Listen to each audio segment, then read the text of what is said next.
Hello and welcome to the This is Friendship podcast. We are so thankful you are joining us here today, whether you are listening for the first time, welcome, or you are rejoining us because you already have found out we are an amazing women community that you can't get enough of.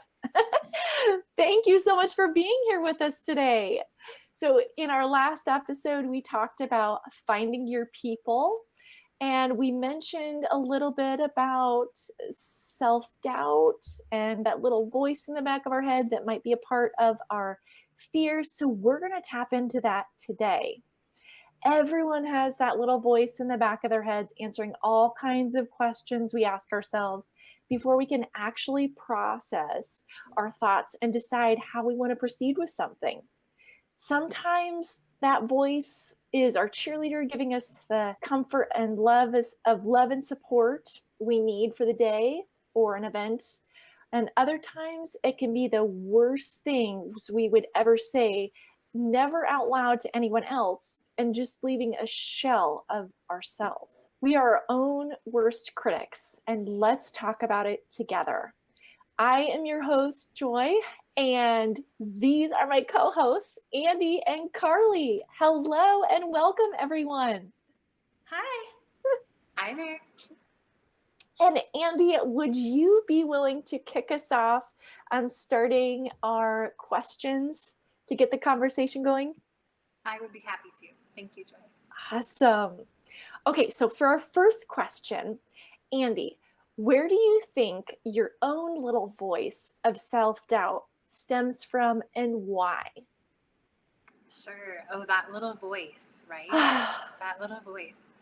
I would say a lot of mine stems from falling down previously or making mistakes. I would say that's maybe a little bit of where the fear comes into play for me, and probably has been one of my greatest obstacles to success. And I know we'll explore this a little bit further on down the episode here, but that self-talk, I think, can oftentimes get in the way for a lot of people, and it's definitely gotten in the way for me. I think it has created a lot of limiting beliefs for me where I've had to keep those in check, and I think it leads to overthinking for me as well. So when I am starting to really overthink, I think that's when that inner critic really starts to make its way in, and it becomes that voice that isn't always the most positive or maybe holds me back. I think that self-doubt doesn't lend itself to creativity. I think that it can often really squelch that for me, so I try to keep that in check.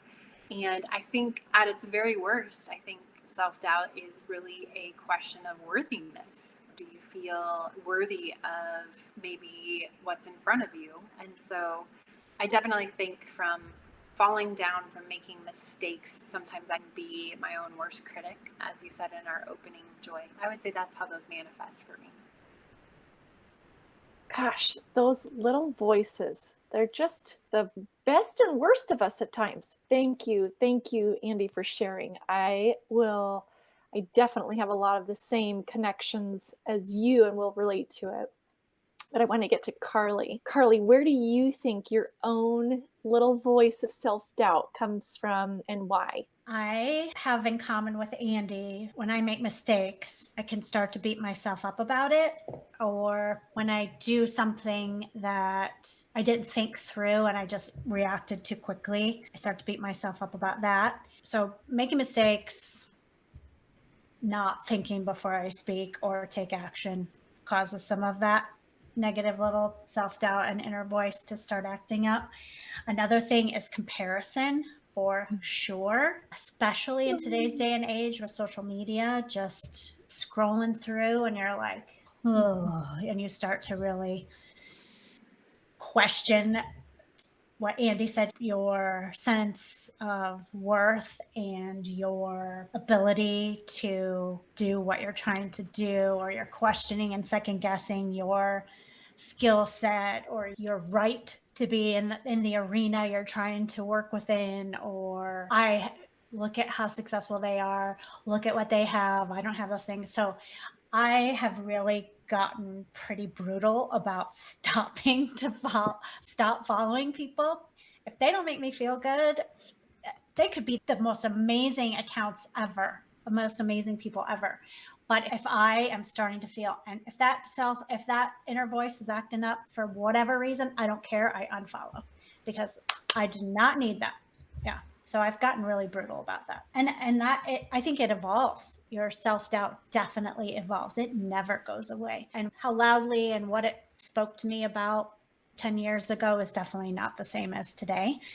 I'm sure that's true for everyone. It definitely changes as you go. And I think it's important to recognize that I've started to cue into when I'm not feeling good about something. It's because that inner voice is talking to me, and it's causing me to have thoughts that I shouldn't be having, and it's causing me to feel bad or to not feel like I want to feel. And so I'm better at recognizing that now too. Your thoughts cause you to have feelings, and that little self-doubt inner voice is causing a lot of those thoughts. So that's the self-doubt side of the inner voice for sure. I couldn't agree more with both of you ladies. I think we're all on the same page for this first question of where our self-doubt stems from and why. You girls touched on it a little bit already, talking about falling down, making mistakes, comparison trap, sense of self-worth, and that it's also always evolving. I think that's the other piece of it. I love that you said that you keep yourself in check, Karli, and you keep up with it a little bit with some self-discipline. So you hold yourself accountable for a little bit of that self-doubt and a little bit of that little voice, keeping that in check. Oh, I think we've all got a little bit of self-doubt in us that's always challenging us, always keeping us on our toes, always making us second guess our decisions. And where does that come from? I think it is a lot of it probably stems from our community and lifestyles that are out there today that we are seeing all the time.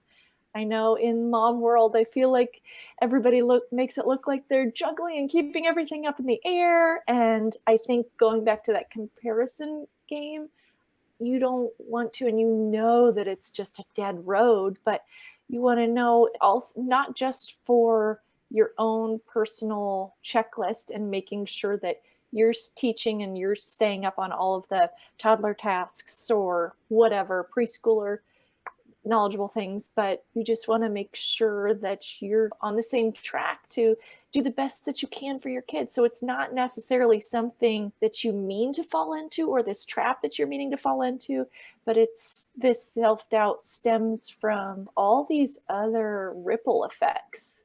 I think all these other ripple effects of fear, mistakes, life, comparison, everything that you mentioned, of the same feelings of where these things stem from. And why do we let ourselves go there? I think that's the other piece of it, is it's up to us to keep it in check, though. I think it's inevitable of the why that we're going to fall into this self-doubt or hear this little voice on our shoulders saying, this is this and that is that. I think we're all on the same page of where this little voice stems from and why. That leads me right into the next question.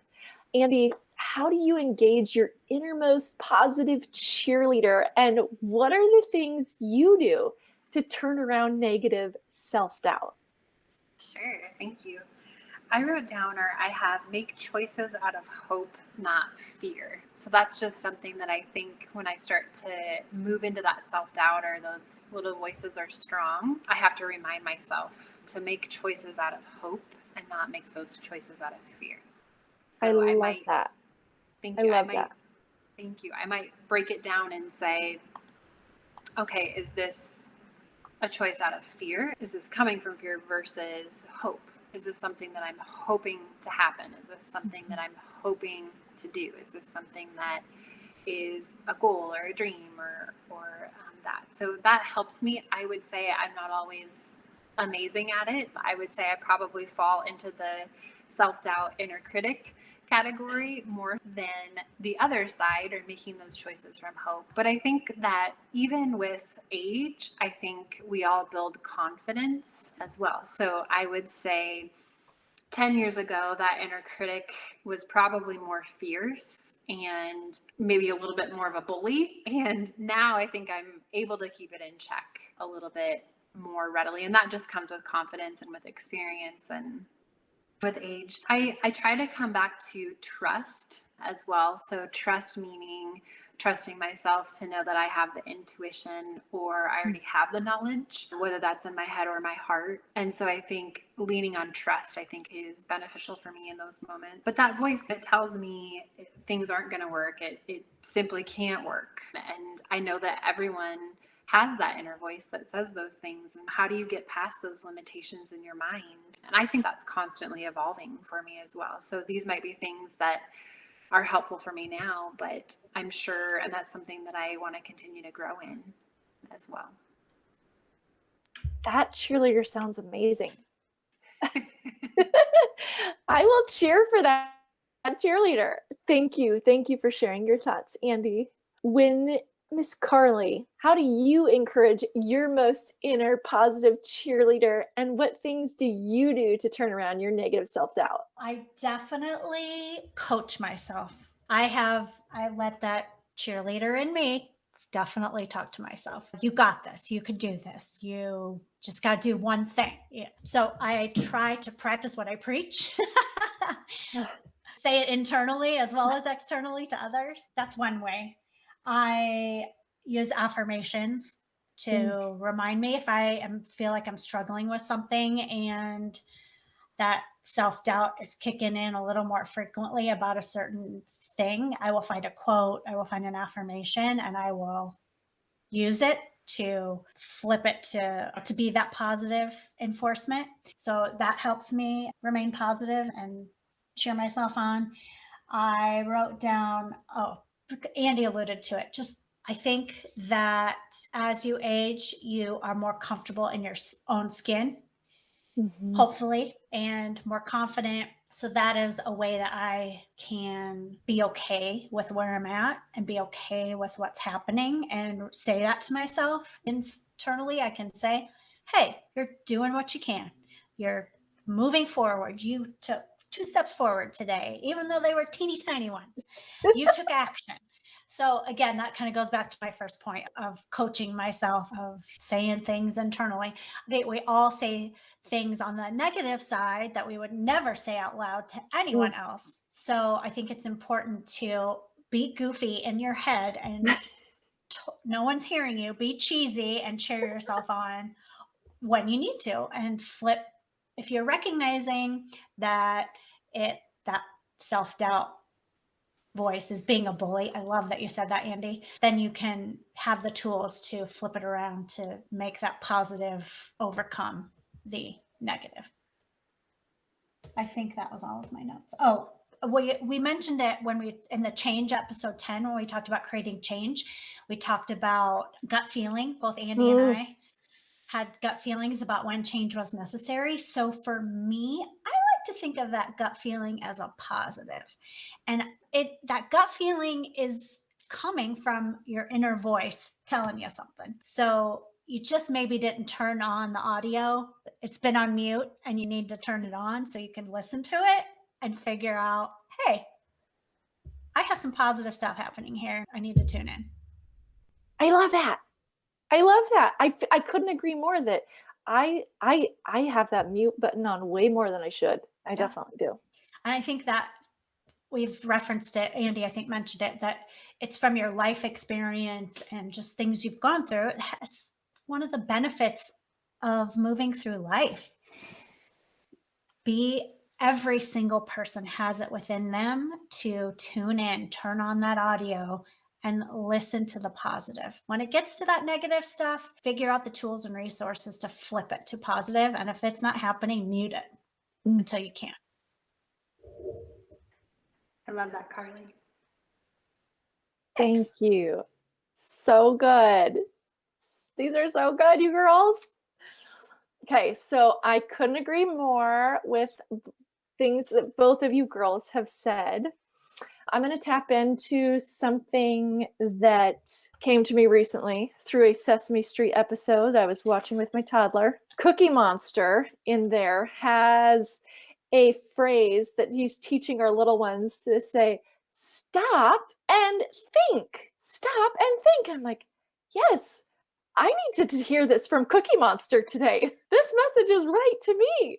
I need to stop and think. I need to stop listening to this little voice that's not my cheerleader and turn it into my cheerleader. I need to hear Cookie Monster more often. Yes, give me the cookies. I couldn't help but think about this Sesame Street calling to me that I was seeing and watching with my toddler this week. I was like, this is perfect. Oh my gosh, I needed to hear this.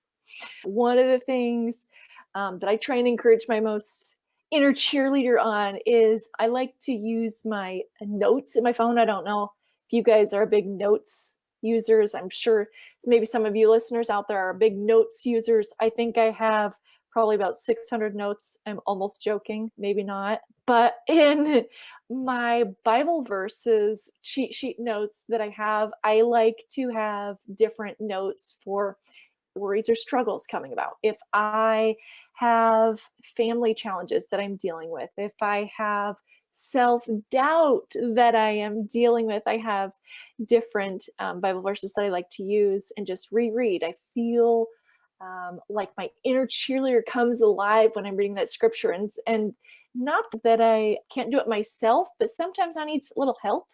And I feel like if I choose to read scripture from me, I feel like God is my biggest cheerleader, right? He is to me even more so a cheerleader than my own earthly mother and father. I feel like he wants the very best for me. So I like to turn and listen to God, that scripture, those verses, and Cookie Monster. So those are where I get my at least this week strengths from my innermost cheerleader. Joy, you brought up some good points. I feel you can get inspiration from anywhere if you just keep your eyes and ears open. I think all of us, Joy, you use notes. I have a bazillion weird pictures on my phone of stuff that I just walk by. I'm like, oh my God, I love that. Or a sign that says something funny or that just cues into me. So I think just be open to inspiration from everywhere, because that can help with flipping that negative inner voice to a positive one, just like you just said. I love that. Yeah, watching Sesame Street, my mute button was off, and it just spoke to me. There you go. Exactly. God, we sound so smart sometimes.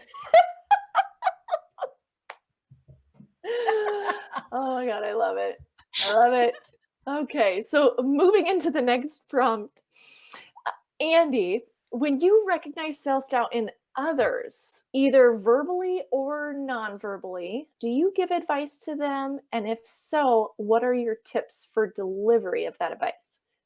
Sure. If I have a cue that says that they're asking for my advice, then I will give them their advice. I don't know that I'm extremely direct when I give the advice. I'm usually more, I'd rather inspire them and maybe share a story, because my experience isn't always going to be their experience. So I seek to inspire versus tell or impose, and just really tune in to that. So I might recognize that there is self-doubt there, but I don't know that I'm going to just call them out on that self-doubt directly. I might just share experiences. And I think a lot of that is what I do in my profession as well. So I say I'm a decision-making coach.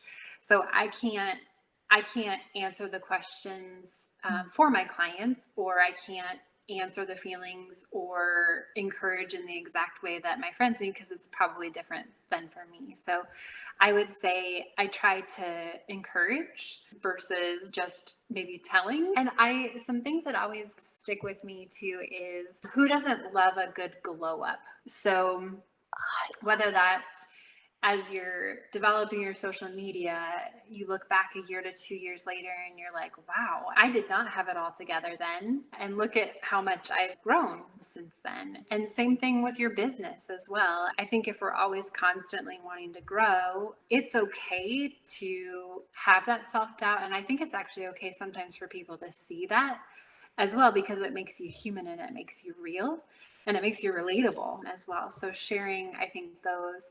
And then one thing that's probably more from an athlete or from a triathlon perspective, a quote that always resonated with me was, oftentimes some of your biggest setbacks set you up for your greatest comebacks as well. So if you're in that self-doubt, or you're in that position where you've just made mistakes and your confidence isn't high, and you have somebody who's able to encourage you, those are sometimes some of the things that I to share, like to say. So I guess I'm probably more story driven and relatable in those circumstances, in those situations. But I always look for that tell that they're open to it, and that they really want the advice, because maybe they don't. So I would say that's maybe how I handle when I see people that have self-doubt around me.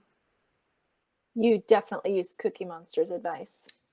You stop and think. You do a really good job about that. I just really want some cookies now. I'm sorry. Enough cookie talk here. Miss Karli, when do you recognize self-doubt in others, either verbally or not? And do you give advice? And if so, what are your tips for delivery of that advice? It depends on the person, and my relationship with that person. It also depends on how much of a rush I'm in. Because although you guys are relators, I am not. That is not one of my top 5 strengths, but I do have a good feeling for people. I just don't always slow down to notice. If it's somebody that I know very well, you obviously can sense that something isn't right, or they're not feeling confident about something. My reaction to that is typically to ask questions and then be a good listener. You don't seem like yourself. What's going on? Or whatever that question might be. My tendency is to be a cheerleader and, oh, you got this. I don't know that Andi was having any self-doubt in the last week, but I sent her several texts where I was like, you are prepared. You have got this. You're going to ace that exam. I think that I don't necessarily know if there was self-doubt there, but that's in me to be able to give people, to cheer them on and to let them know how much they are ready for whatever it is they're doing. So that's where I go with that. Like I said, I'm not always the best at slowing down to stop and really pay attention to what's going on with people. But if it's somebody I know really well, obviously I'm more likely to do that. And my kids, I will give a lot of advice to, and they do not want it. So there's that.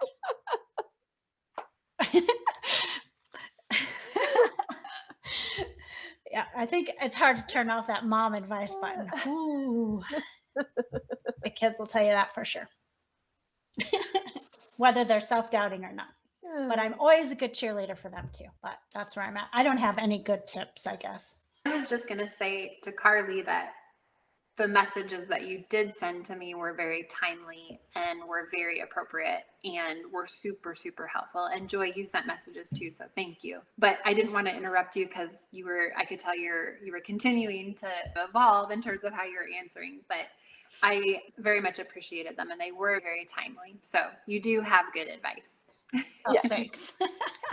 Oh, yes.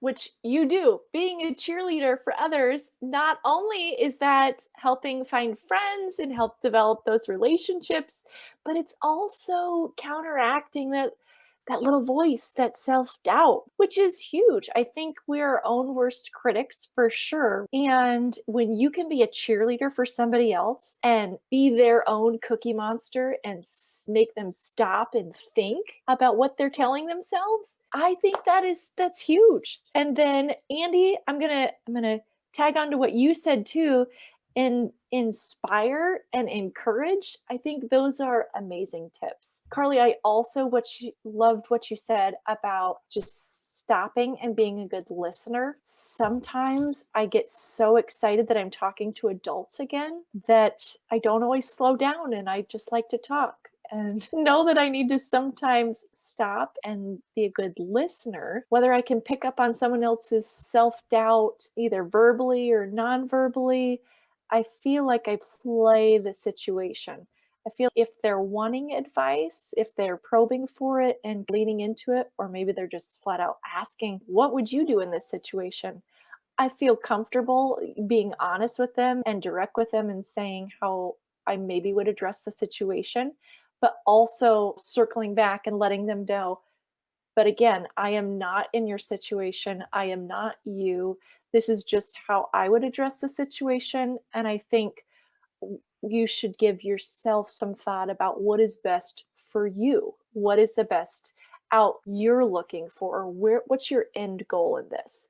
And really focus on that. Maybe that's what I'd give as advice, is steer them towards what's the best thing for you. Because I think in our self-doubt, I feel like another name for self-doubt is, or for the negative self-doubt, I guess, it would be Satan. And in my opinion, in my thoughts, I think that he comes in, and John 10:10, the thief comes to steal in the middle of the night. And I think that that's what self-doubt does. He comes in and he tries to take away everything that you're trying to be a cheerleader for and go for. And self-doubt, it's like the one thing that's trying to take it away. So if we can be that cheerleader, if we can stop and listen, if we can inspire and encourage all of these things, I don't think, have we ever, on a topic, on an episode, have we ever been more on the same page of all of these prompts before? This is amazing. I can't believe this synergy we've got, and the same